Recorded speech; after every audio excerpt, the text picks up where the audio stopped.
વિદ્યાર્થી મિત્રો, હવે આપણે જોઈએ ધોરણ 11 પ્રકરણ 3 સમતલમાં ગતિ. તો આપણે આગળના ચેપ્ટરની અંદર ભણી ગયા કે સુરેખ પથ પર ગતિ, બરોબર છે.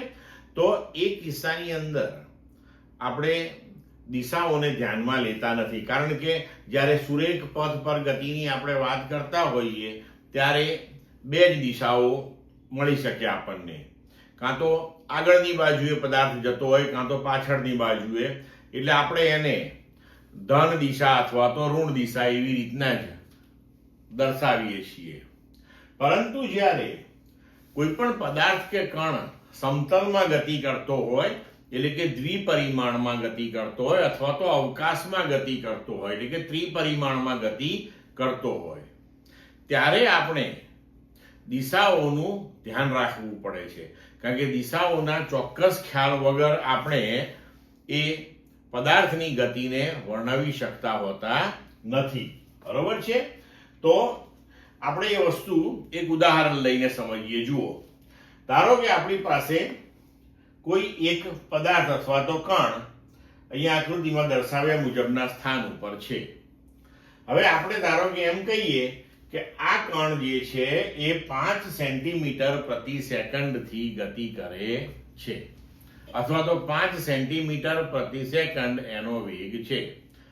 તો આપણે એવું પૂછીએ કે ભાઈ 1 સેકન્ડ પછી એનું સ્થાન શું હશે? તો તરત આપણને ખબર પડે કે ભાઈ 1 સેકન્ડમાં એને 5 સેન્ટીમીટર અંતર કાપ્યું હશે. તો એના મૂળ સ્થાનથી આપણે 5 સેન્ટીમીટર અંતરે એનું સ્થાન દર્શાવી શકીએ, બરોબર છે. પણ હવે અહીંયા આગળ આપણા માટે પ્રશ્ન એ થાય કે જો આપણે 5 સેન્ટીમીટરે એનું સ્થાન દર્શાવવાનો જે પ્રયત્ન કરીએ છીએ તો એમાં થોડીક મુશ્કેલી પડશે આપણને. કેવી રીતે? કે આપણે એમ કહ્યું કે ભાઈ એ 5 સેન્ટીમીટર પ્રતિ સેકન્ડથી ગતિ કરી રહ્યો છે, 1 સેકન્ડમાં એ 5 સેન્ટીમીટર અંતર કાપે. પણ આ બાજુ જ કેમ બતાવ્યું આપણે કે 5 સેન્ટીમીટર આમ ઉપર ના હોઈ શકે? હોઈ શકે છે. તો 5 સેન્ટીમીટર આમ ડાબી બાજુએ ના હોઈ શકે? હોઈ શકે છે.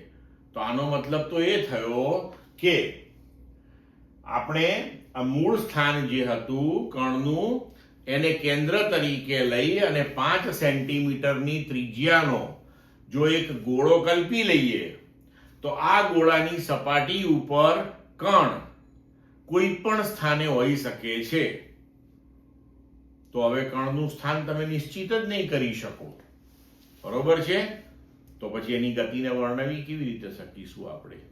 તો હવે અહીંયા આગળ ખૂટ્યું શું કે ભાઈ કણ 5 સેન્ટીમીટર પ્રતિ સેકન્ડના વેગથી અથવા તો ઝડપથી ગતિ કરે છે, પણ કઈ દિશામાં ગતિ કરે છે એ આપણે દર્શાવવાનું રહી ગયું હતું, બરોબર. એટલે કે જ્યારે દ્વિપરિમાણ કે ત્રિપરિમાણની અંદર ગતિનું વર્ણન આપણે કરવું હોય ત્યારે સ્થાનાંતર, વેગ, પ્રવેગ, આ બધી જે ભૌતિક રાશિઓ છે તેને આપણે સદિશ સ્વરૂપે દર્શાવવી પડે. તો ભૌતિક રાશિઓ જે છે એને આપણે બે વિભાગમાં વહેંચીએ છીએ, બરોબર. અદિશ ભૌતિક રાશિઓ અને સદિશ ભૌતિક રાશિઓ. અદિશ ભૌતિક રાશિઓ કોને કહેવાય? કે જે રાશિઓને તેના માન અથવા તો મૂલ્યની મદદથી સંપૂર્ણપણે વર્ણવી શકાય છે તેવી ભૌતિક રાશિઓને આપણે અદિશ ભૌતિક રાશિઓ કહીએ છીએ. એનો એકમ તો આપણે લખવો જ પડે, બરોબર છે.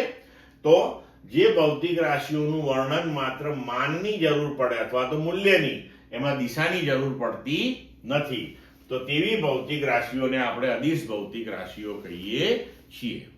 ઉદાહરણ સ્વરૂપે આપણે જોઈએ તો કે દળ, અંતર, સમય, ઘનતા, તાપમાન, દબાણ, ઝડપ, કાર્ય, આ બધી જે ભૌતિક રાશિઓ છે એને માત્ર ને માત્ર તેના મૂલ્યથી જ રજૂ કરી શકાય છે, તેમાં દિશાની જરૂરત પડતી નથી. અને વ્યવહારમાં આપણે જોઈએ છીએ એવું. આપણે એમ કહીએ કે ભાઈ કોઈ પદાર્થનું દળ 5 કિલોગ્રામ છે, પછી એવું ના હોય કે ધન x દિશામાં જાવ તો 5 કિલોગ્રામ હોય ને ઋણ x દિશામાં જાવ તો દળ બદલાઈ જાય. એવું ક્યારેય થતું નથી, બરોબર?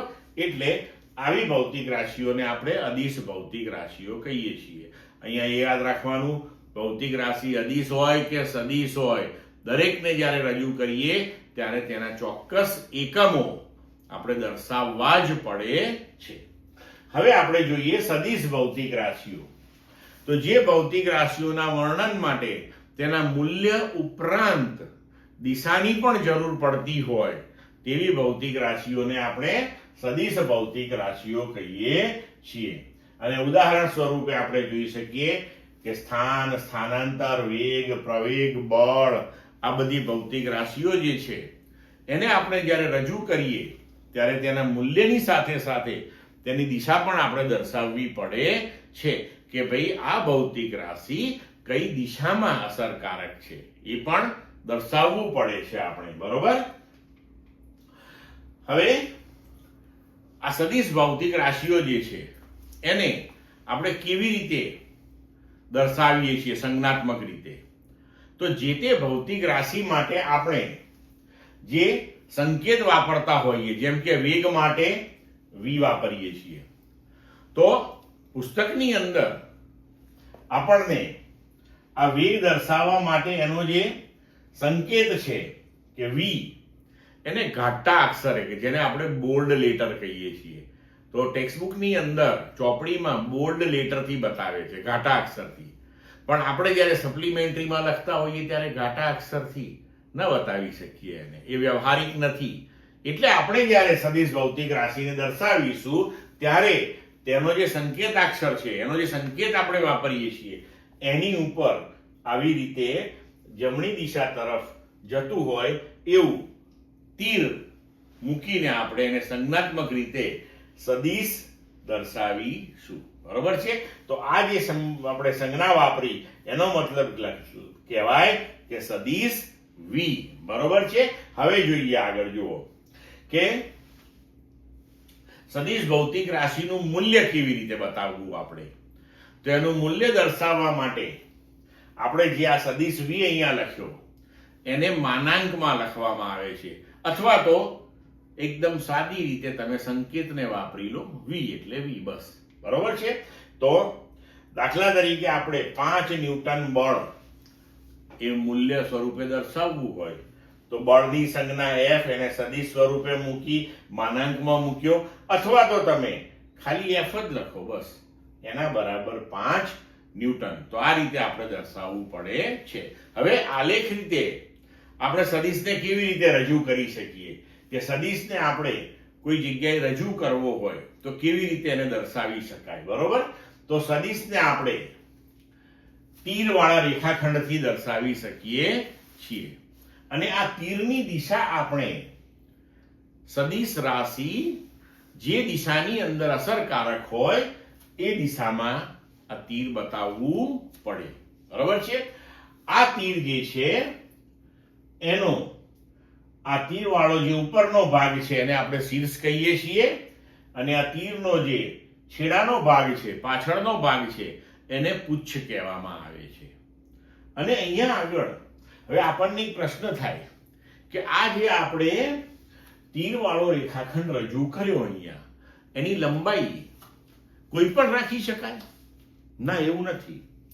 આપણે જે ભૌતિક રાશિને અહીંયા રજૂ કરતા હોય એ ભૌતિક રાશિનું જે મૂલ્ય હોય એને અનુરૂપ પ્રમાણ માપ લઈને આપણે આ રેખાખંડની લંબાઈ નક્કી કરવાની હોય છે.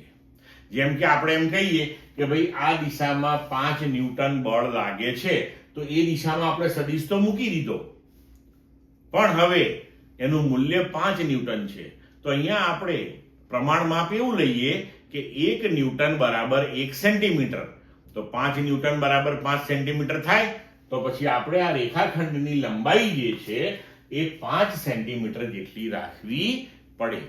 આ પદ્ધતિથી રેખાખંડની ઉપર તીર મૂકીને આપણે જે તે ભૌતિક રાશિ જે છે એને દર્શાવી શકીએ છીએ. બરોબર? ક્લિયર?